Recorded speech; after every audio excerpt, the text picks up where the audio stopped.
Salut, je vais vous parler du design de l'Opel Speedster et je vais vous expliquer pourquoi ce n'est pas vraiment une voiture, mais une pistarde. Autrement dit, une voiture créée et conçue pour la piste. Alors la voiture joue avec un certain trompe-l'œil d'un sens parce que on pense voir un pare-choc comme sur toutes les voitures, ce qui semble logique puisque en cas de choc, on a toujours sur toutes les voitures un pare-choc ou un bouclier. Aujourd'hui, on dit pare-choc, mais c'est plutôt un bouclier. Ensuite, on a une aile et un capot qui recouvre normalement le moteur s'il est à l'avant, évidemment. Sur ce véhicule, il n'y a pas de pare-choc. C'est un masque total à l'avant. Alors le masque part du bas et il vient jusqu'au pare-brise. Cette ligne n'est qu'un trompe-l'œil puisque en réalité c'est juste pour le design car cette ligne pourrait ne pas être ici puisque ce sont exactement le même élément. Ce n'est qu'un élément. On n'a pas un élément ici et un élément là. Ce n'est qu'un bloc. Et ce trait n'est là uniquement que pour le design. Alors ensuite, le capot, c'est un petit peu original puisque il ne, il ne vient pas très en avant sur le véhicule. Mais il faut savoir que le moteur n'est pas devant et à l'avant, à part le radiateur et la batterie, il n'y a pas forcément grand-chose à voir. Évidemment, il n'y a pas que ça. Je ne vais pas rentrer dans tous les détails. Il y a quelques éléments, mais pas forcément grand-chose d'intéressant à voir et surtout pas grand-chose au niveau du design, puisque pour le moment, on va parler du design. Sur cette version atmosphérique, on trouvait une calandre dont carrosserie. Par contre, sur la version turbo, elle pouvait être noire. Toutes les grilles sont noires. On a une carrosserie qui ne ressemble absolument pas à une Opel. Alors, bien que ce soit un châssis Lotus, il a été retravaillé par General Motors. Alors, on ne peut pas dire que ce soit absolument un châssis Lotus, surtout que d'un autre côté, empattement et voies sont différentes et sont propres à cette Opel. L'empattement a pris tout de même quelques millimètres et même si ça ne change pas grand-chose, on ne peut pas dire que ce soit absolument un châssis Lotus. Au niveau comportement, il y aura forcément des petites différences. Alors, le design de cette Opel se veut très musclé, on va le voir en détail, même si les phares et les feux arrière rappellent légèrement les Opel de ces années. On retrouve aussi quelques petites signatures Opel, mais dans l'ensemble, on peut dire que cette Opel ne ressemble pas tout à fait à une Opel, mais plutôt à un concept car. Au niveau du capot, on trouve deux grilles qui ne sont pas là que pour décorer, puisque l'air frais entre par la grille en bas du masque,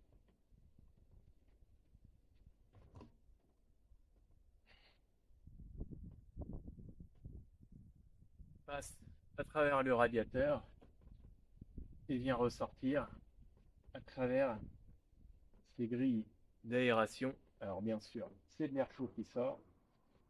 Au milieu, on a un renfort pour le capot.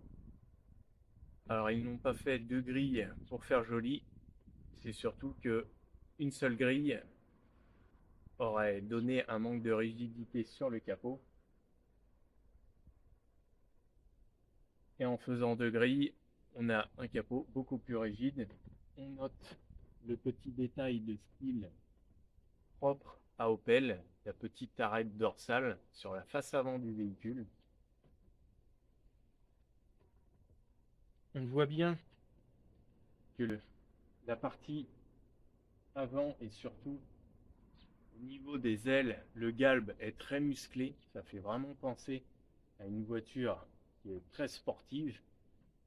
Cet arrondi, cette boursouflure au niveau de l'aile donne un côté très agressif au véhicule. On retrouve à peu près la même courbe sur l'aile arrière. La face avant est tout aussi magnifique que la face arrière. La partie la plus incroyable du véhicule, ce n'est pas l'avant, ni l'arrière, ni le profil. En réalité, c'est plutôt sous le véhicule que ça se passe, puisque si on regarde dessous le véhicule, partie que l'on ne voit à vrai dire jamais et qui n'est jamais montrée, c'est que le dessous de la voiture est très joli. C'est un fond plat total d'un bout à l'autre. Ce sont des panneaux d'aluminium collés. C'est propre, c'est beau et surtout c'est très utile puisque ça améliore grandement le CX ainsi que l'appui aérodynamique. À l'arrière du véhicule, on trouve une courbe un petit peu comme sur l'aile avant. Ça donne un côté très musclé à la voiture. Il en ressort un côté très très agressif du design.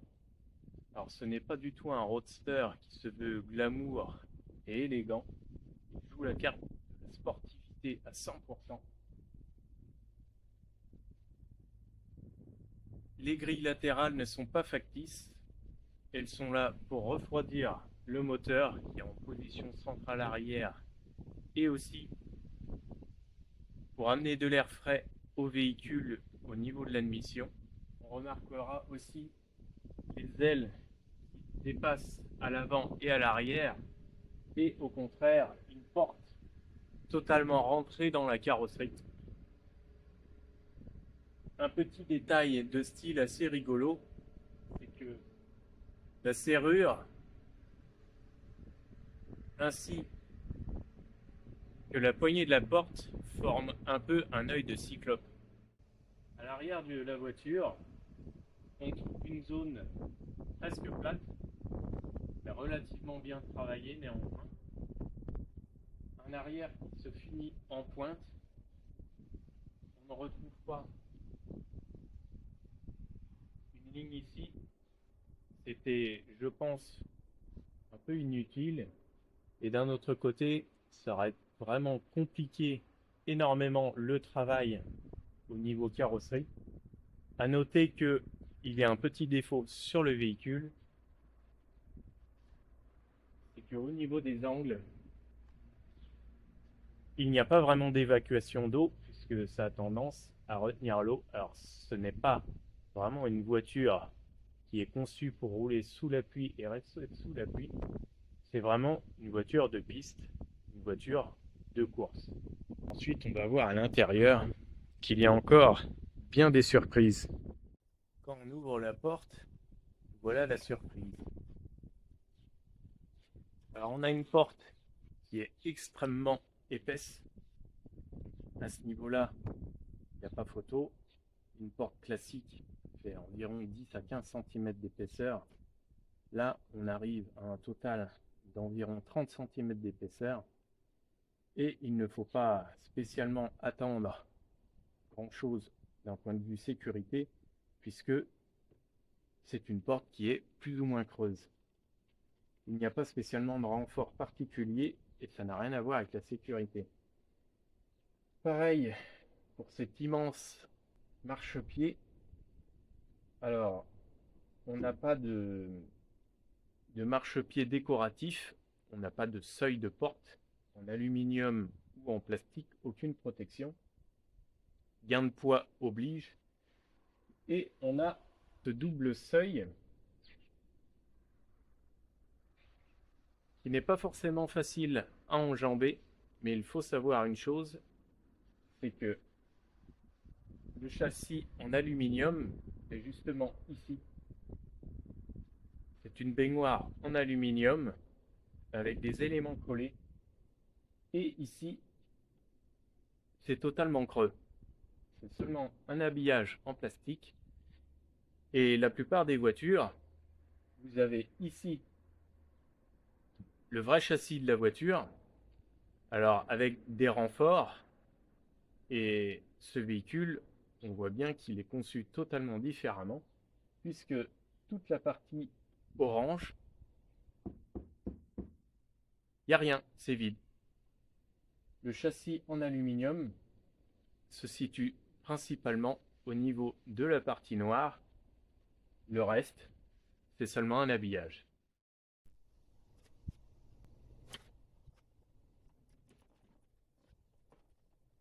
Alors, pour monter à bord, il y a tout de même quelques petites combines. C'est qu'on s'installe en premier sur le châssis en aluminium, recouvert par cet élément en plastique. Ensuite, on peut passer une jambe, mais on peut aussi commencer par passer une jambe,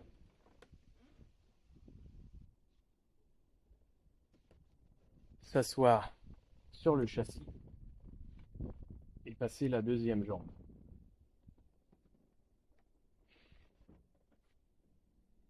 Une fois à l'intérieur, évidemment, on n'a pas beaucoup de place puisque normalement tout cet espace est disponible, mais là, il est pris par le châssis en aluminium, châssis que l'on voit ici,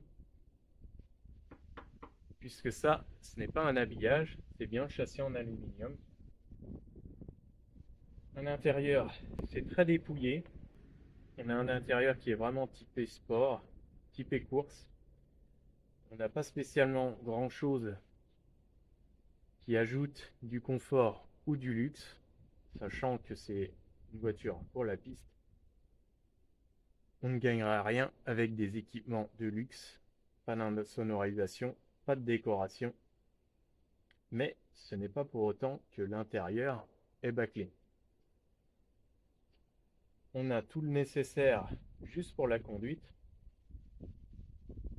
On a tout de même un petit peu de couleur puisqu'on a différents matériaux, différents plastiques, différentes teintes de plastique. On retrouve aussi des éléments en aluminium, frein à main, levier de vitesse, ainsi que l'élément qui supporte la lumière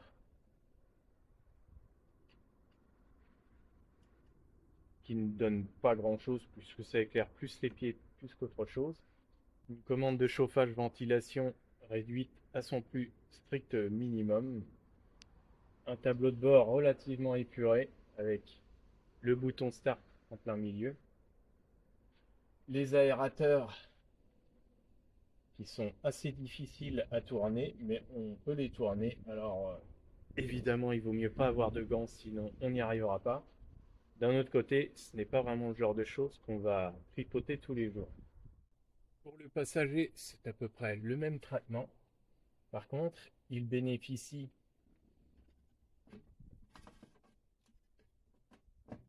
d'un repose-pied type course en aluminium qui est réglable. Il suffit de le lever et le décaler là où on veut. Alors on voit bien aussi ici le châssis en aluminium, pas d'insonorisant, pas de moquette, pas de décoration, pas de superflu. Et ici, on a un cache en plastique, cache qui justement cache des fils et du câblage. Ici on a un cache en plastique, pareil, mais plastique plutôt léger, qui cache aussi la tringlerie et les câblages. Seul petit rangement, un petit vide-poche qui fait juste petit sac en cuir, un pseudo rangement qui ne servira pas à grand chose, mais on peut toujours mettre soit quelques pièces de monnaie ou éventuellement un petit objet. Les assemblages du véhicule. Alors on va jeter un œil tout de même puisque ça me semble tout de même très original. Charnière de porte en aluminium, très épaisse. Et puis là, une vue assez rare puisque on voit le jour à travers l'aile. Et ici, c'est pareil. On voit le jour puisque tout communique. Ce n'est pas une voiture tout à fait classique, loin de là. À l'avant, on peut constater le travail réalisé sur le capot. Alors, travail réalisé pour guider le flux d'air, mais aussi pour travailler sur la rigidité. Élément qui ne sert absolument à rien, ces petits carrés. Totalement inutiles, mais indispensables pour apporter un peu de rigidité au niveau des pointes du capot. Notez la forme du capot aussi étudiée pour accueillir le mono essuie-glace. Derrière les sièges, on trouve un pseudo-rangement. Mais ce n'est qu'un pseudo-rangement puisque on va dire que ça ressemble à une petite tablette sur laquelle on pourrait éventuellement poser quelques vêtements. Je déconseille malheureusement d'y mettre une bouteille d'eau puisque lors d'un gros freinage, la bouteille d'eau pourrait un peu s'envoler. Alors tout est épuré. Par ici, circuler, il n'y a rien à voir. À l'arrière de l'auto, on trouve un béquet intégré au niveau du masque pour le flux d'air. C'est très intéressant, même si le CX perd un petit peu, ça apporte de l'appui aérodynamique. À noter que la version turbo avait un petit béquet en supplément qui apportait encore un petit peu plus d'appui aérodynamique, mais qui perdait un peu d'efficacité au niveau du CX. Sur la partie arrière, on ne peut que constater l'inscription Speedster, avec une police de caractère tout de même très particulière qui en dit long sur le véhicule. C'est un véhicule fun, alors il faut le préciser. Et Speedster écrit en diagonale pour ajouter davantage de folie à cette écriture. Les feux qui, à leur sortie, étaient totalement révolutionnaires, puisque, à vrai dire, des feux comme ça n'existait même pas. Alors il y avait un côté tuning, mais c'était quand même bien volontaire. Ils ont voulu faire un véhicule original, effet garanti. On voit le gros logo avec l'arrière qui se finit en pointe, uniquement sur cette partie-là. Ici, tout est lisse. On voit aussi que sous le capot, il y a eu un petit travail de fait pour rigidifier le capot, mais rien à voir à ce niveau-là de spécial. On trouve deux grilles, symétrie entre l'avant et l'arrière.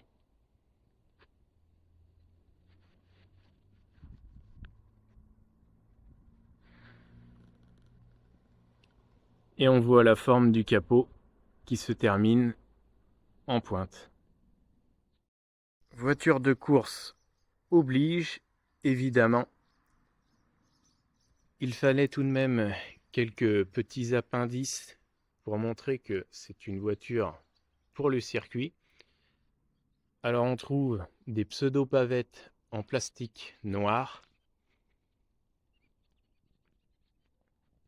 Évidemment, ce n'est pas un équipement de luxe sur un roadster, mais ce n'était pas tout à fait un roadster. Et ce qui est incroyable, c'est l'arrière du véhicule et surtout la partie du dessous puisque à l'arrière on trouve un extracteur qui n'est pas forcément facile à voir, mais on le voit surtout facilement avec cette vue, puisque là on voit bien l'élément en aluminium qui forme un extracteur. L'arrière se relève. Ce n'est pas spécialement pour un but esthétique, mais plutôt aérodynamique, puisque cet extracteur ajoute de l'appui aérodynamique au véhicule, et plus le véhicule prend de la vitesse, plus il est plaqué au sol. Chose incroyable tout de même sur un roadster. Le double sortie centrale ajoute du caractère à ce véhicule incroyable. À cette époque, les doubles sorties comme ça, c'était tout simplement inexistant. Alors on voit bien l'extracteur qui est traité assez simplement, puisque on aurait pu éventuellement trouver des lignes, mais qui auraient servi à quoi? Pas forcément à grand chose.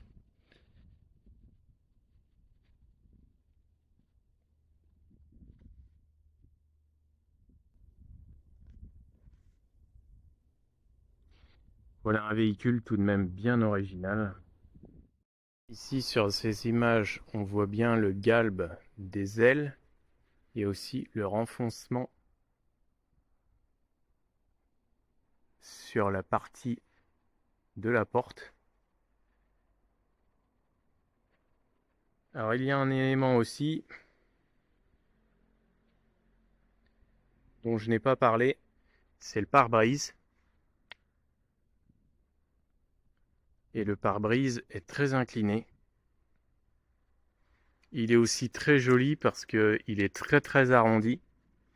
Il a une forme bien spécifique, bien particulière. Il est peint en gris, mais il ne faut pas croire qu'il est différent du reste du véhicule.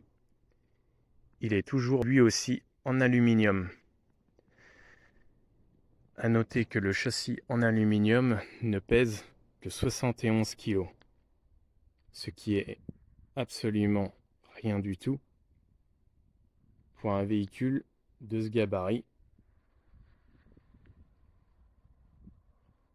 Ce qui fait le poids du véhicule, c'est tout le reste, mais certainement pas le châssis en aluminium.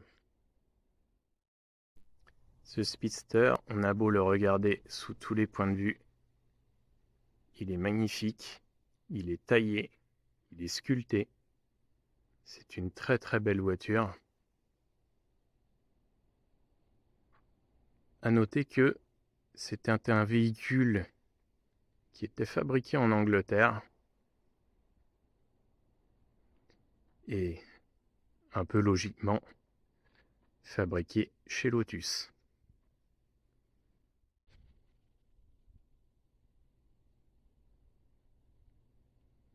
Il s'est vendu à moins de 7200 exemplaires. Aujourd'hui, en croiser un, c'est tout de même presque un coup de chance.